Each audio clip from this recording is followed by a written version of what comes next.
Okay guys, so welcome back, and this morning I did a roadside repair of this rear offside hub. There was a lot of play in the wheel late last week. I noticed that on Thursday afternoon, and I decided actually to take the tram into work on Friday and leave this here so I could actually mend it on the roadside on the weekend. So what I did earlier was I took this half shaft out, and sure enough there was a lot of play in the two hub nuts that are in there, and I tightened it up nicely, and that's absolutely fine now. What I did notice is that the grease that I'd packed in there probably a couple of years ago now, it had all gone from a honey colour to sort of runny grey. So what it looks like is that the oil is mixing with the grease somehow. So maybe one of you has got an opinion on that as to how that might happen. Obviously there's a seal somewhere, but all there is really is the seal here, which prevents, you know, when you take this off, essentially that's the end of the hub in there, and you can see where the half shaft comes out, and that's the seal. But I don't know, maybe some of you know better than I do in terms of what's turning that grease grey in there and runny. Anyway, so what I'm going to do is, as you can see here, I'm just going to do a bit of a clean-up exercise really, because on the back of this wheel you can see it's absolutely horrendous. The grease and oil is mixed and it's come out all over the back of that wheel. So you can see all of that in there, so I'm going to have a fun time clearing that up. And also, you can see under here, but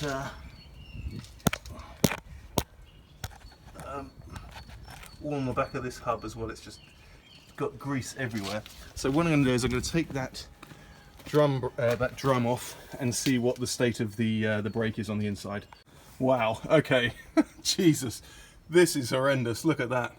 It's just absolutely caked full of grease. So that brake clearly wasn't working. My God, I didn't realise it was that bad. That's amazing. Look at it all. Jesus. So yeah, that's come from that seal down in there. That's obviously tight again now, but because I tightened it up this morning. But that is where it's all come through. Holy moly! So that's going to take quite a lot of brake clean to clean all that off. So I'm going to get started. Okay, so after a lot of mess later, I still haven't done the wheel and the drum yet, but I've just been cleaning this up. It took forever. So much grease was in there, which means I've got to repack the grease in this bearing. When I took it apart this morning, there was still a bit in there, but I've got to do that. So if anybody can tell me which grease they would use for the hubs, that would be much appreciated. But yeah, these are all cleaned off with, I've used probably 2 cans, or maybe they weren't full, but 1.5 cans of brake cleaner. And I actually took the brake shoes off and cleaned everything up. I probably should have taken the shoes off earlier, because I tried to clean them up without taking them off, and I just wasted a whole bunch of brake cleaner because it was all clogged up. All the grease was clogged up behind the shoes. So what I've done is put a very small bit of copper grease on those. In fact, that's quite a lot. Bit of copper grease on those joints there. Put all the springs back in, tighten up that retainer there, and I'm just going to finish cleaning off the wheel, which had tons of grease on it, and also the drum. Okay, so I'm just tidying up now, but that is the job done. So cleaned up the wheel, cleaned up the drum, got it all back together, and yeah, it's getting dark now, so I'm just going to pack up and go home. Okay, morning guys, so back up at the garage today. I noticed driving the Land Rover after having cleaned out that entire grease debacle on the driver's side, on the rear brake drum, that it was still stopping quite strangely, and the brakes were heating up again and then binding again. So I'm up here today having a look at it. I'm just going to obviously jack it up, get the axle stands underneath, and see what the problem is. I'm guessing maybe those brake shoes aren't clean, but what it feels like, and please let me know if you know what it is, what it feels like is when you brake hard, or just brake normally actually for that matter, it feels like the brake drums are oval. It goes like that, if I was to describe it with a noise. it sort of lurches a little bit when you brake, and it just, I mean, obviously the brake drums aren't oval, or at least I hope they're not, or distorted, but maybe there's still some grease on that brake drum in there. But on a warm day, you know, the brakes just bind. You know, you can still drive it by using the pure force of the engine to drive it forward. But if you try and coast or anything, it just sort of, it's like you're braking. So it's quite a big issue, really. And because we got the BMW back on Thursday last week, today is, oh, no, wait, today's Friday. It's Good Friday. And we got it back on Wednesday. I haven't been driving this for the last couple of days. But I must admit, having the BMW back is quite pleasant, because although it's been great fun driving the Land Rover on a daily basis, some refinement is fantastic, fantastic. So it's been really nice driving the BMW yesterday. Anyway, never going to give up on this. Keep using this, but this is the next step. Got to get that sorted. So what I found is, having just jacked it up, is that the wheels, this is the one with all the grease in and everything, it's fine going forward, but as soon as you start to go backwards, it jams to the point where I'm having trouble pushing it, as you know, with my own strength. So forward's fine, backwards not, and I'm just going to go around and see if the other wheels do it. The other side of this doesn't do it. It's fine, it goes backwards and forwards. I'll just show you. A bit difficult with one hand, but that's backwards. There's a little bit of resistance there, but not much, but it's much easier to put it forward. So if you've got any ideas of what that might be, then please do let me know. Okay, so having just jacked up the front, this driver's side wheel seems okay. Backwards and forwards, there's a little bit of drag on this, but I've literally, on all four wheels, I've adjusted the, you know, the snail adjuster, if that's what it's called, all the way back to 0 on all sides. Maybe that's the wrong thing to do. Maybe if you do that, it starts to drag on one of the ends of the brake shoes. But this, you can see, is just no. It's just not wanting to go down around really at all. So obviously an issue with this one. Backwards isn't too bad, but forwards it just grips. So that's not good. So I'm going to get the axle stands under all four corners and see what I can see. Okay, so I've just got that rear brake drum off, and you can see here it looks like overheating or something, because that's flaky. I don't know, maybe that's the leftover of the oil grease that was on there. Maybe the grease has seeped into the brake shoes. Maybe the brake shoes are no good anymore. But there's definitely something on there, as you can see. Let me have a look, and it's just at the top there. I mean, okay, I understand that, you know, this is where the cylinder pushes out, so these will catch first, but maybe, no, I think, and it's exactly the same on the other side. It goes further down on this side, but the wear seems to be the wear seems to be fine. It's pretty central. But this flakiness, it's really weird. I don't know, what do you think, guys? Is that just...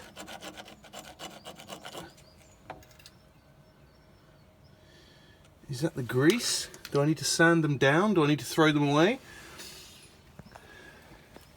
A bit tricky. But just taking them off, you can see the cylinder is actually further open on this side than it is on this side. Let me have a look. Seems to be, well, maybe this back plate just isn't central, but that wouldn't, no, that's not possible, because it centers on those bolts there. I wonder what the problem is. I'll clean them up again and then see if that does it, but any thoughts would be very much appreciated. Although I'm not sure whether that sort of lurching feeling is being caused by the front brake, where I've got a bit of a binding issue, or this one. But this brake drum, it seems to be fine. I don't see any abnormal wear on there at all. What do you think? Okay, so I've just got that front near side, or passenger side, drum off, and they are original, or at least I should say those are the ones I had on the car when I first bought it. No, actually that's a lie. When I first bought it, it had a different front axle on, and I had some issues with the ball joints here, so I bought an entire new axle which came with the Fairy freewheeling hubs. But this is a 109 front axle, as I've said in the videos before, and these drums are, what are they, instead of 10 or 11 inch drums. So essentially what I've got is a long wheelbase front axle on an 88, a short wheelbase truck, with more or less the original braking system.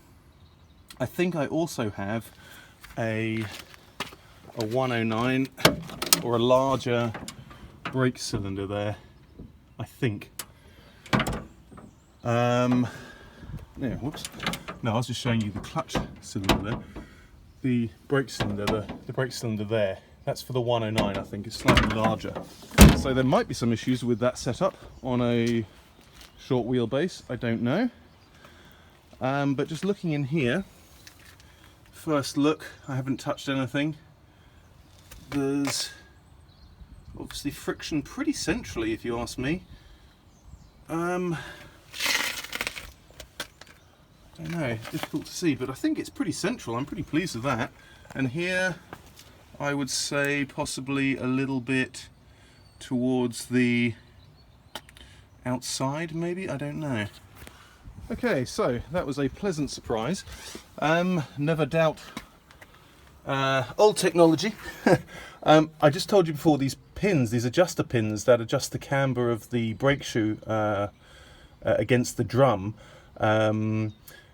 I thought they were seized, but I literally just got a spanner on there and it adjusted perfectly. And now, lo and behold, check this out. Absolutely no friction whatsoever. So it was the camber of this brake shoe at the back here, the trailing brake shoe, which was off. So I've just adjusted that and that is absolutely fine. Annoyingly, I can't get to that one at the moment because this this brake line, this pre-made brake line is pushing up against it, which isn't great. So either I can just sort of bend that out of the way, but when I do bend it up, it gets caught on the lip of that, on that screw of that adjuster, so not so cool. But I didn't see any issues with that front brake shoe. It was pretty much touching, or mating, for want of a better word, with pretty flat with this the inside of this brake drum. So what I'm going to do is I'm going to clean it all up and put it all back together and take it for a test drive. But I'm quite pleased with that. Okay, so I've just cleaned that up a little bit. I've also just given the the brake shoes a bit of a sand up as well. Don't know if that's the right thing to do, but it cleaned a bit of crud off there, which I think, I think that's the right thing to do. But also, just looking at the brake drum here, you can see there's quite a little bit of paint that's come away from when I don't know, from when I was painting it all those years ago, I guess. Which, strangely enough, just feels like yesterday. But anyway, what I'm going to do is I'm going to get this tool on there, this little razor blade tool, and clean that up, just so it fits nice and flat against that plate there. Okay, so I cleaned up that the inside face of that drum, and it's quite considerable how much crud there was on there. So as I say, I used that tool there, and that was quite effective. I put it back on now. I meant to show you guys, but yeah, there was quite a lot of stuff on there, old paint, grease, whatever, and just managed to, and rust, of course, and managed to scrape it off and get it pretty clean. So that is just a little bit of snagging you can hear. But it's nothing compared to what it was. It wasn't even going around before. So that's that one. Got that one done, and now I'm going to move on to this one, because this one is also not great. Okay, so I've just taken this rear passenger side drum off, the one that was sticking in reverse, as it were, and I've just had a look in here, and there's actually quite a bit of grease in there, or oil, and I've just looked in there. Oops, why can't I show you? There you go. And right on that joint there between the hub and the back plate is quite a bit of grease. So it's the same issue as I had on the other side there, waiting to go. So what I'm going to do is I'm going to take this hub off, take the half shaft out, take the hub off, and then retighten those two hub nuts there.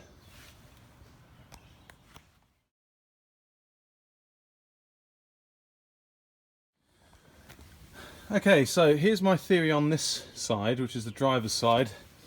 You can see that the springs are pulling this cylinder or this brake shoe, or this brake shoe in, yeah, because there's obviously a spring there. And I've looked at the manual, Haynes manual. I've looked at photographs on the internet of other people's setup here, and I've just got the feeling that this is wrong, because what we have is a lot of pressure with the spring against that, which automatically forces this shoe out.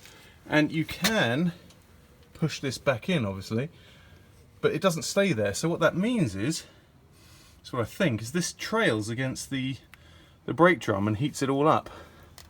Because that, on the other side, I'm pretty sure you push it in and it stays in, but on this side, I don't know if there's something wrong with the springs. This is the setup under here. I've got a spring in there. They're all new springs. There's the spring. Is there anything wrong there? Or is that just how it is? It just tends to one side, it pushes to one side because of that spring. But my theory is that's what's pushing against the brake drum. But please let me know what you think. Okay, so I'm pretty much finishing up on the jobs today. I moved on from the brakes to the steering, so I basically redid all the steering. So remeasured and reset all of the ball joints. So that's taken it back to the Haynes manual specifications, because I thought I did that when I fitted it first time, but actually the measurements were slightly off. So I've put it all back to spec. Centered the steering wheel. So I've just got slightly more than 1.5 turns from center to full lock. So it's just three and a bit turns from lock to lock. But that's that. The only thing that I'm still concerned about is this setup here. I still don't know whether it's right or not, because what happens is this spring setup here is pulling the entire shoe assembly just to one way, one side, and when I put the brake drum back on, it snags. So I just don't know what the problem is there. So I don't know if any of you guys know, whether you could let me know. That spring's under there, that's on that side. The snail adjuster is there. All the snail adjusters are on 0, just so they don't snag, but maybe that's not correct. Maybe you need to set them slightly closer to the drum so that, I don't know, so that it brings it all over one way. I don't know. Maybe one of you could let me know what you think about that setup. But otherwise, now I'm going to put it all back together and go for a drive to see how that's changed things. I'm quite excited to see how the steering might have changed. Okay, so I'm just finishing up for today. Basically, what did I do? I set all the steering geometry to the specification, as I just said before, and then put it all back together and did some measurements. So the setup on the Land Rover is that it has, the steering geometry has a toe in slightly by 2 millimeters difference from the back of the tyre. So having done all that work on the steering arms and so on, I measured it, and there was like a whopping, I don't know, it was something like 8 millimeters difference toe out at the front. So I was like, well, I can't leave that because it will just pull all over the place. So I got under there again and reset it all. So it now has precisely 2 millimeters toe in at the front. The steering wheel is set in the middle, and I'm going to take it out for a drive now to see if it feels any better and to see whether the steering wheel actually stays in the middle. Anyway, see you later.